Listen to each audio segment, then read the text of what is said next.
আজ ভিডিওটা একটু বড় হয়েছে, তোমরা সবাই দেখো। আশা করি তোমাদের খুব ভালো লাগবে। যদি ভালো লাগে তাহলে একটা লাইক, একটা কমেন্ট এবং একটা শেয়ার করো। আজ আমি ভীষণ খুশি। সেই খুশির জন্য আজ গধূলি বেলায়, সন্ধ্যাবেলায় আমার শিয়ালদা প্ল্যাটফর্মের রঙিন কালারফুল ভিডিওটা করেছি। সারা দিনে লক্ষ লক্ষ মানুষ যাতায়াত করে। দেখো কত ব্যস্ততা, কত মানুষ যাতায়াত করছে, বাড়ি ফেরার পালা আছে।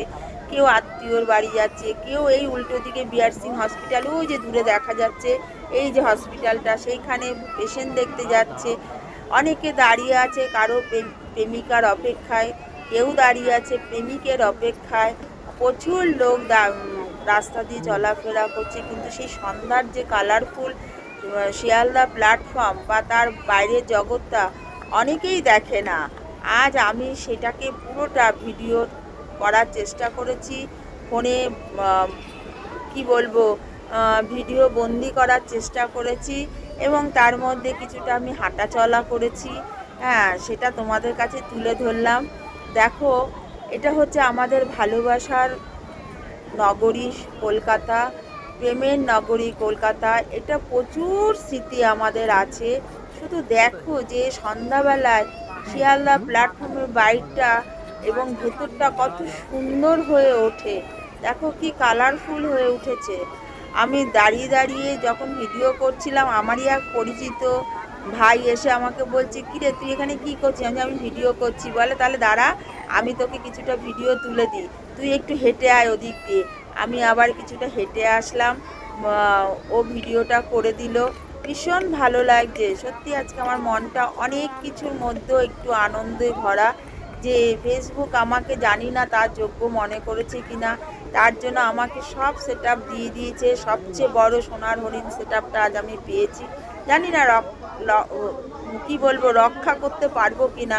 আমার গলা জড়িয়ে আসছে কথাটা বলতে, আনন্দে চোখের জল আসছে। হ্যাঁ, এই দেখো, ওই ওই যে দূরে লাইটটা জ্বলছে, তার পাশে বিআর সিং হসপিটাল। আর কি সুন্দরভাবে শিয়ালদা প্ল্যাটফর্মটাকে সাজিয়েছে। আমি আর কিছু বলছি না, তোমরা শুধু দেখো। আমি না আর কথা বলতে পারছি না। ভালো লাগলে লাইক, শেয়ার, কমেন্ট করো। আজ শুধু এটাই বলবো, আমার অনেক স্মৃতি জড়ানো প্রেমের শহর কলকাতা এবং ভালোবাসার শিয়ালদা প্ল্যাটফর্ম, যেখানে আমি অনেকটা সময় কাটিয়েছি এক সময়, এখনও কাটাই। অপেক্ষা করি ট্রেনের জন্য, অপেক্ষা করি কাছের মানুষের জন্য। হয়তো সে কোনো দিন আসবে কি না জানি না, তবু ভাবি যদি পেছন দিক দিয়ে এসে ডেকে বলতো, আমি আছি তো, চিন্তা করছো কেন। তারও হয়তো কিছুটা অপেক্ষা আমার থাকে, যদি কখনো কোনো রূপে একবার এসে আমাকে ডাকে। যাই হোক, তোমরা দেখো। যদি ভালো লাগে একটা লাইক, শেয়ার, কমেন্ট করো। ভীষণ ভালো লাগছে আজকে আমার, তাই আমি ভিডিওটা তোমাদের সামনে তুলে ধরলাম। ভালো লাগলে অবশ্যই দেখো, কিন্তু একটা কমেন্ট করে যেও ভিডিওটা কেমন হয়েছে। টাটা, আবার আসবো নেক্সট ভিডিওতে। তোমরা শুধু ভিডিওটা দেখে যাও।